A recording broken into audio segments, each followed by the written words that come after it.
Karong buntaga mga kaagri, lain na pod nga discussion, lain na pod nga topic atong pagistoryahan. Bahin gyapon ni sa atong mga makinarya ug mga equipment nga gina-distribute dinhi sa Department of Agriculture 11. Kining isa ka requirement nga ginatawag nato nga Certificate of Conformity. Kauban ni siya ni Engineer Lizelle, and she is also my good friend. Kauban nato karon si Engineer Janice Bernilio. Maayong buntag, Engineer. Maayong buntag, Sir Celso, ug maayong buntag sa ato ang viewers sa TikToks. And of course, pasalamatan na to, Engineer, i-greet na to karon imuhang mga bosses nga papasalamaton kay ta nga gigsugtan gid ka nga mag-guest dinhi karon. Unang-una, nagpasalamat mi sa ang Chief Raid Chief si Engineer Mark Adrian Badungon o ang amo ang SRES Chief na si Engineer Annalie Manaw-Panaw. So nagpasalamat mi kay tungod ani nga sa aning Tech Talks is isa ni siya sa among information dissemination para may balance sa atong mga suppliers no ug sa ato ang farmers regarding sa atong regulation. Yes, and thankful po kay Miss Rafis Engineer nung nakita mi ninyong usa ka importanteng platform para mas ma-widen nato atong dissemination at kabahin ni ining sa inyong standard regulation and enforcement section. Di na nato dugayan pa, Engineer Janice, because kabalo ko it's very technical kaya nga to ang discussion, but buot nato ni nga himay-himayon mga kaagri nga mas masabta nato kung unsa ba gid ning gitawag nato nga Certificate of Conformity. Pinakauna, Engineer, unsa man gid ning CC, kining Certificate of Conformity, ug kinsa may dapat mag-secure niini? So ang ato ang Certificate of Conformity no, so nag-provide siya og assurance sa ato ang mga consumers, sa ato ang industries and other stakeholders nga ang atong mga machineries nga gi-produce, gi-purchase o gibaligya sa market is nag-conform siya sa ato ang national standard. So ang mga dapat mag-secure ani is ang mga M5 na tawag na to nga M5. So ang meaning sa M5 is manufacturers, fabricators, assemblers o importers. So sila mismo ang mag-apply sa atong Certificate of Conformity kay mismo sa ilaha man gikan ang ato mga machineries no. Okay. Dugay na ba ni siya gina-require sa atong departamento, Engineer, ug kanang unsa ba'y nakita sa Department of Agriculture kaniadto nganong nakaimutang kinahanglan na gyud nga mag-secure og Certificate of Conformity?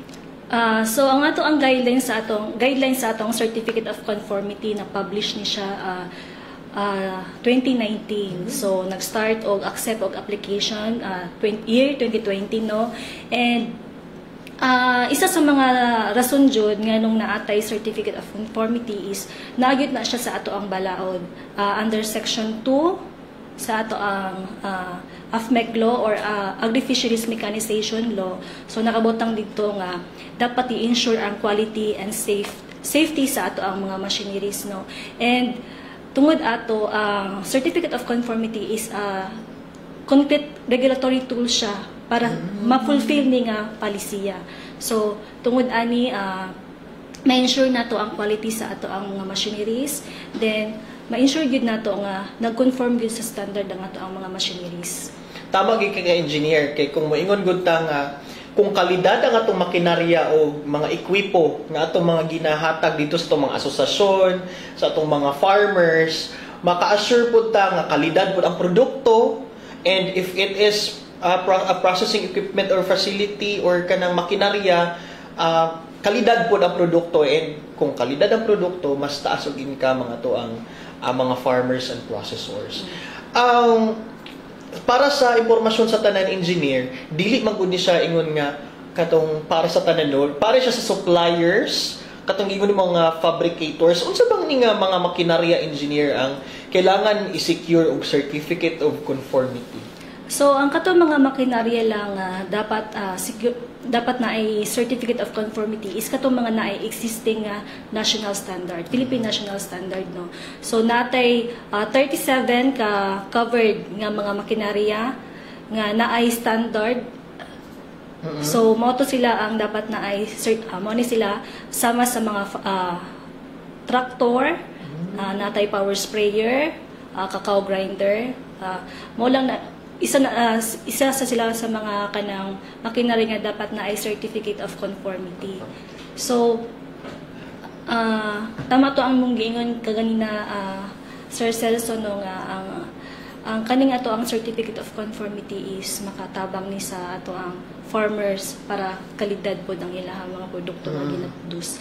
And usa pod ani is dili pod sayang ilahang kwarta magpalit og mga makinarya Tinuod. oo kay kabalo man sila nga pasok sa standard ang ilahang ginapalit no. Then efficient pod ang ato ang makinarya ang ginagamit. Kani adto ba engineer nahimo bang murag nakita ba nato nga problema sa una kay for sure karon nga nag-secure tag certificate of conformity sa una ba grabe ba ang like nagkalat ba na may proliferation sa mga kining maingon na to nga substandard nga mga makinarya kani adto Naadjud mga kanang kuan substandard nga mga makinarya nga na-distribute before. So during after sales service compliance monitoring mag-interview ta sa ato mga end user. So nasa mga reklamo sa ato makinarya no nga kuan daw mga nipis, so dili ra kay maguba ang ato ang makinarya. So through aning certificate of conformity ma-address nato to nga mga concerns. Ito siya. And kana man mga ginapanghatag sa ato ang departamento mga kaagri nga mga makinarya o mga equipment niagi magunag procurement daan dinhi sa ato ang departamento sa DA.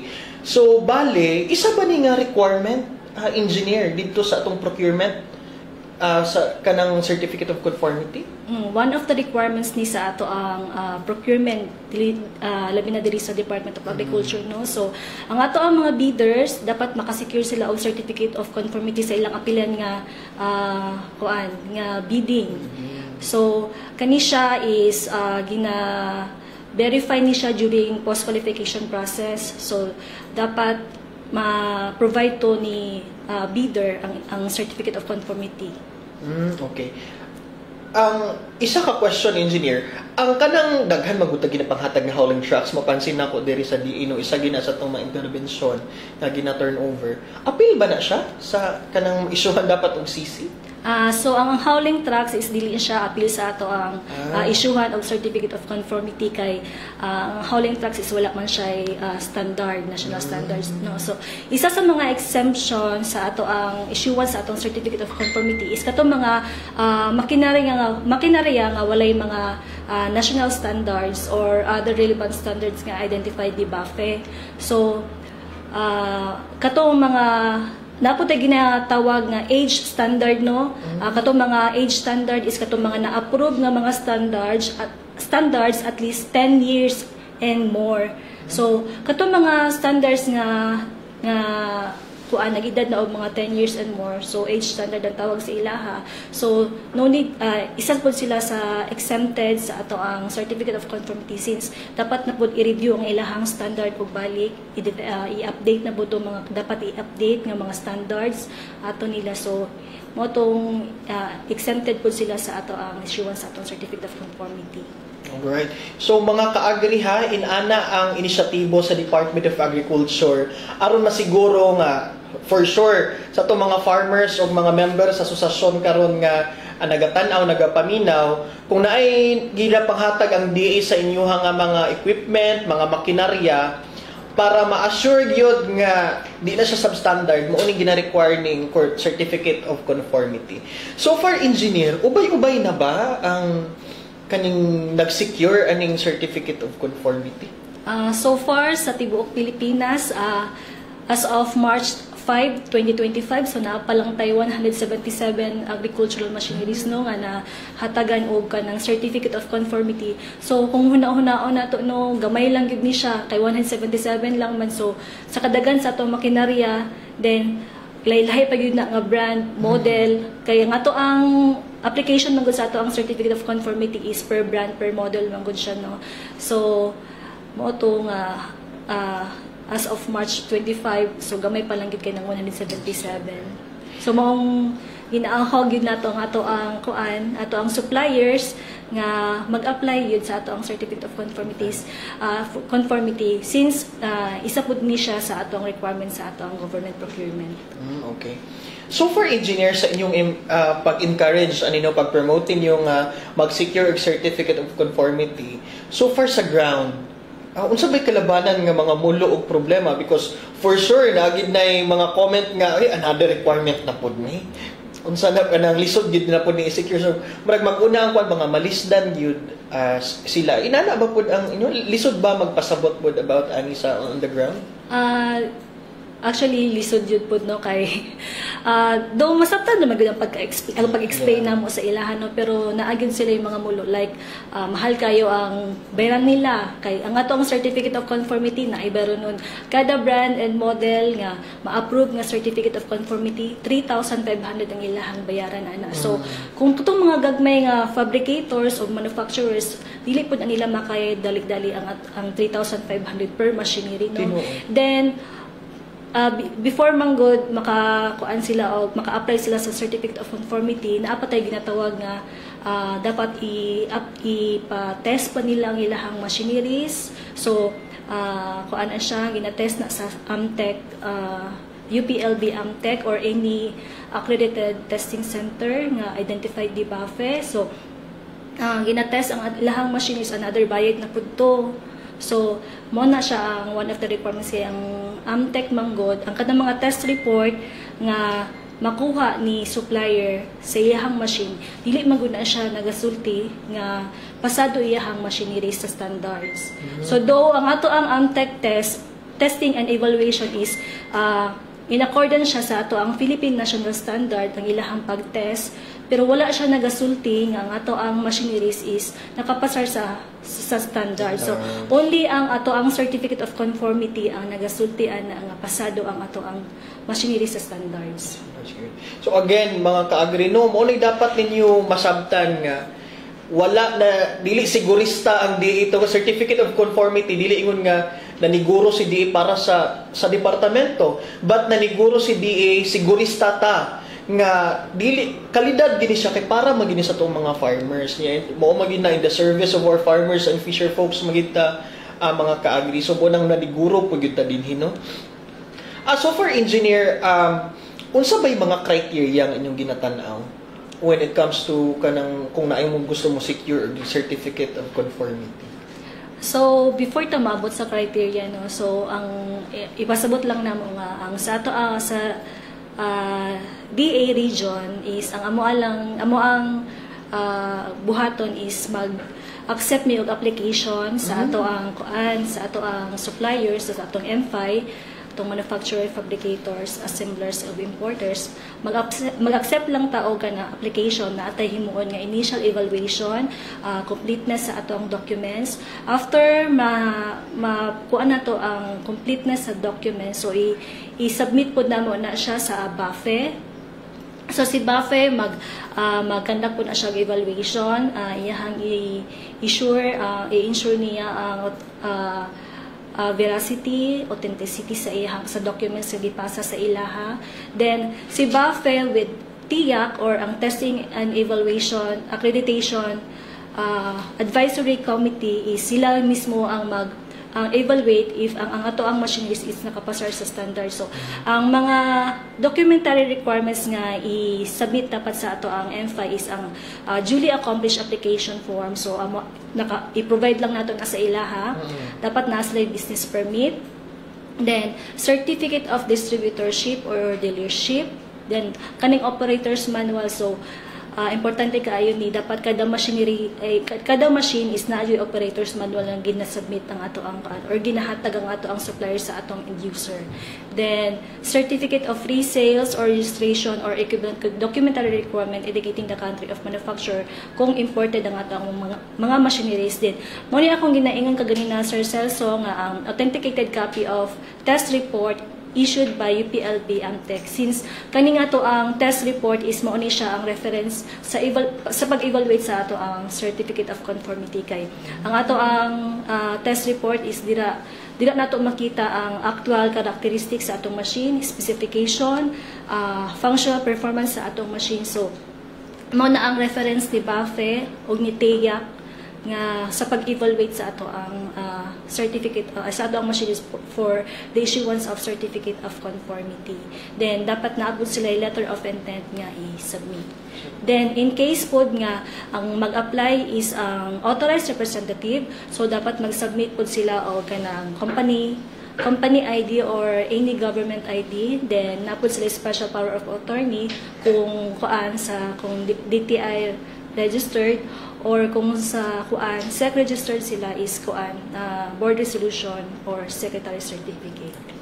Then ang evaluation nani sa kung gaingon kaganina nga si BAFE o si TEAC ang mag-evaluate sa ato ang machineries kung nakapasar sa certificate of conformity. Ang mga criteria nga ilang i-evaluate is kani sila. Ang mga criteria makita po nato sa screen, mga ka-agrino ang isa-isa ka criteria kay murag taas-taas po ni engineer di makakuan. So mao ni mga kuning mao ni mga performance criteria based on the relevant PNS PABES, and dapat ma-comply yun ni tanan sa ato ang machine. So operator's manual dapat naa siya operators manual. Then ang operator's manual dapat nagsubay pod sa standard. Then napod tay after sales service dapat maayo ang atong mga machineries, napod tay standards pod ana. Then sa dapat na kuha pod sa atong machine ang ato ang standard nga sama sa iyang performance, test condition, performance requirements, test conditions, construction, fabrication requirements, then safety, workmanship, and finish, and other requirements. So dapat ang atong makinarya is nakapasar gyud tanan sa atong sa tanang parameters sana. So kung naa siya wala na pasaran nga bisan isa lang jud, so automatic denied iyang issuance sa certificate of conformity. Kung for example na-deny iyang katong application for certificate of conformity engineer, unsa bay kailangan niya buhaton, and pila ba, like for example pag ma-comply na niya wa bay ligway nga pila ka months nga usa pa pud siya pwede allowed mag-secure? Naay ginabutang mag-letter maguna si BAFE kung unsa tong mga parameters ang wala niya napasara, no. So naa lang ihatag si BAFE nga pila ka adlaw nga i-comply na niya. So kung ma-comply to niya, so i-evaluate na pod ni BAFE kung tama ba gyud ang iyang pag-comply. Then pag okay na, so mahatagan siya og certificate of conformity. Nabuday ko na rin tanong, pag ang issuance sa certificate of conformity katong 3,500, direct lang sila magbayad og 3,500 pag i-issue na ang certificate of conformity. So pag apply nila kung tahay wala sila kapasar sa ilahang application, so dili sila magbayad og 3,500. Magbayad lang sila kung nakapasar na ilahang machineries. Kung makapasar na pag i-issue na yun mismo ang certificate na yun. Pero at least engineer no nga ato nang na-highlight kay murag kalisod ba anang magkanang nagbayad na ba niya pag human kay wala nakapasar ya kabayad ng 3,500. Do isad kay to mga suppliers ko din. Sabtanay lang punta ninyo. Gani. So, siksikliglig itong discussion karon, engineer no. And daghang kay salamat sa tuang mga viewers nga nagatanaw ka nato karon sa atong Facebook Live sa AgriInfo Davao, including ang atong mga kaubanan nga nagatanaw si of course ang ato ang guest gahapon si Engineer Lizel Anabayatag. Grabe naman si Engineer ginatanaw jud ko nila. Si Laika Alba. And ang ubang RAID team nga nagpa-regards daw, engineer. And of course, comment ni Nika. Thank you for watching, Nika. Ano siya? Wow. Ano siya? Daghang kay salamat, Nika, for Cordera for watching. And dugang na kong question, engineer. Katong nakaingon ta ganina, na-publish ang guidelines 2019 pa. Bago lang yun siya, no? Sa Philippine Star. Sa Philippine Star. So, di na to ma-assure nga kanang daghan na ang nakasabot about ani bisan gani ako I'm so new ani nga kining certificate of conformity, no. Unsa aside aning karon gina-conduct na to nga tech talks, unsa pa inyong mga inisyatibo nag-add to ba mo on the ground para mapasabot na information dissemination para mas daghan pa ang mainganyo nga mo secure aning certificate of conformity? Yes, no, Sir Celso, nag-aadto gyud ta sa sa ato mga suppliers mismo. So, ang ato ang certificate of conformity nagakandak pud ta og information caravan kauban sa atong permit to operate. So, kung makita nato nga ang ato ang supplier is manufacturer fabricator, usually sa ato ang mga diri is manufacturer fabricator, wala pa tay assembler sa tibok Pilipinas. So kung makita nato nga manufacturer o fabricator ang ato ang mga supplier is ginapasabot nato, gina-explain nato ang requirements sa ato ang certificate of conformity, and pod kanang naga-letter pud ta sa ato ang mga LGUs regarding aning certificate of conformity para kabalo pud sila sa ato ang regulation, and matabangan pud ta nila nga mahatagan og information sa ato mga suppliers kung kinsa to mga suppliers within their jurisdiction. Okay. Na-mention ni mo ganina, engineer, nga most of the evaluation process dito sa tong kauluhan sa BAFE, tama ba? Kung saan ba ni BAFE, engineer? BAFE, Bureau of Agricultural and Fisheries Engineering. So, naagid sila sa ato ang balaod, no, naay mandate ang BAFE nga to coordinate and monitor the enforcement of standards and other regulatory policies sa agricultural and fisheries engineering. So, sila jud ni ang nag-promulgate sa ato ang labi na sa atong permit to operate o sa certificate of conformity, since naamang gud sa ato ang balaod nga dapat kaning mga considered standard jud ang ato ang mga machineries kung wala na registered sa BAFE. Dapat i-register gid siya. Then naapod ko i-add, Sir Celso, no, ang ato ang implementation man gud sa atong certificate of conformity is wala man gud siya diretso nga o kani tanang machineries dapat i-apply ninyo katong kutob sa naay mga standard i-apply ninyo. So ang ato ang implementation sa atong certificate of conformity is gibay phasing pud siya. So sa phase 1 sama sa giuna sa atong mga traktor, katong mga dagko nga mga equipment, mga machineries. So para dili pod na masya ka nga to ang mga suppliers no nga o tanan dayon ilang i-apply. So sa phase 1 kato sa mga traktor ana. So para pod smooth pod ato implementation, manageable lang pod siya, no. So pagka phase 2 na pod gidungagan na pod og another nga mga machineries hantod karon na gid Sir Celso is tanan na gid nga mga machineries ang ang ato ang require og certificate of conformity.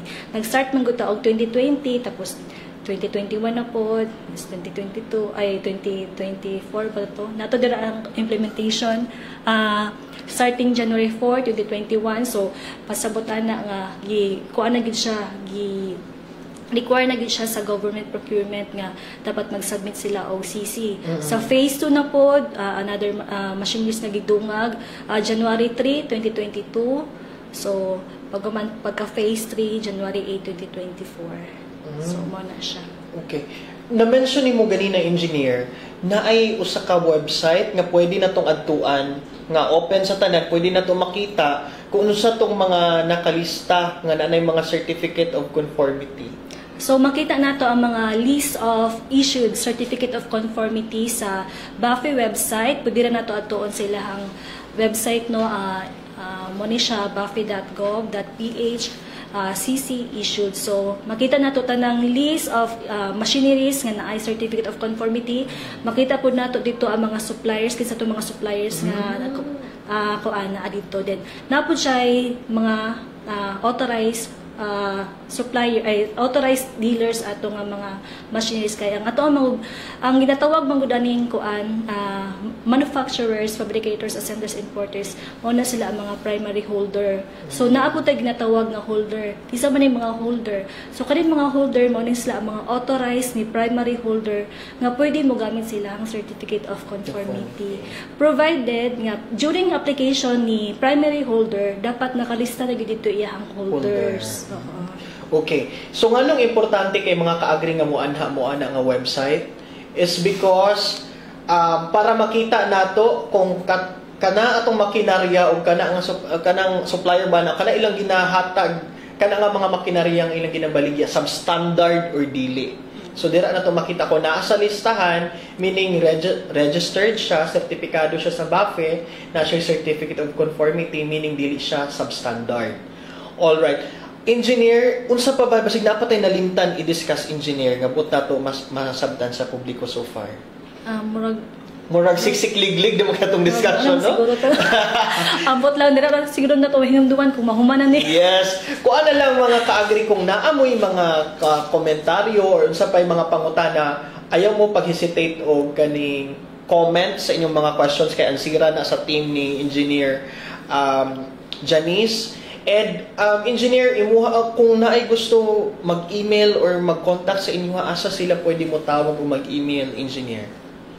Kung naay mga queries or kanang especially kung kisag ito ang mag-apply sa ato ang certificate of conformity no nga mga suppliers, so pwede lang sila mo contact kada na lang sir 912-024-5493 and i-email nila ilahang queries or ilahang application sa sreraed@gmail.com. All right.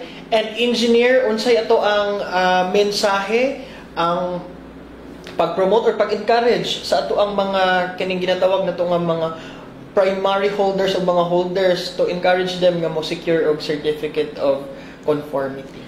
Para sa ato ang mga applicants sa ato ang certificate of conformity no, so gusto lang namo ipasabot sa inyo ha nga ang Department of Agriculture niguro lang sad mi nga ang atong mahatag sa atong farmers, sa atong end users, sa atong mga makinarya nga nagsubay gid siya sa ato ang national standards. So kani ato lang pong kuan nato gi-safeguard lang nato ang ato ang mga stakeholders sama sa ato ang farmers, ato ang mga kuan sa DA nga makakuha ta og kanang quality nga mga makinarya, makapalit ta og mga efficient nga makinarya.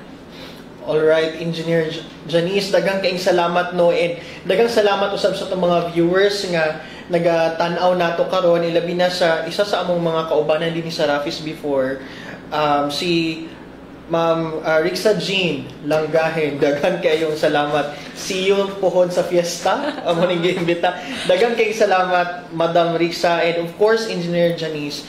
Dili ni makuman ang interview nga di na mo maila-ila ang guest. So naami mga pangutana. Fast talk kuno hay.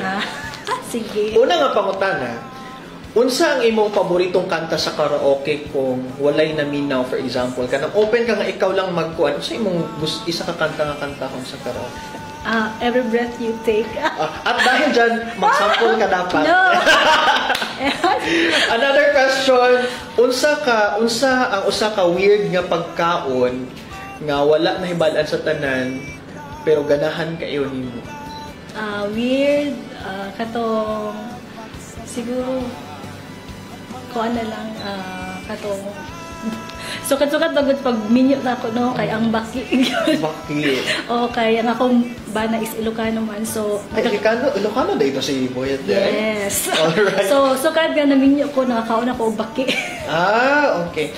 Pinaka-paboritong snack ni Engineer Janice kung mag-overtime? Pag mag-overtime kuan kanang bread lang yun. So far, katong pag-abot ni Tommy sa imong kinabuhi, unsay murag nabag-o sa imong kinabuhi? Of course, kuan kanang nawala lagi tuta ng mga laglaag. Of course, dili lang man si Toby no nadungagan na karon, so naanapod mi Taz. So 6 months old na siya. So wala na yun laag. Kuya na day si Toby. Yes. Si Toby ang anak ni Engineer Janice nga sige laag sa mga opisina sa una. Alright.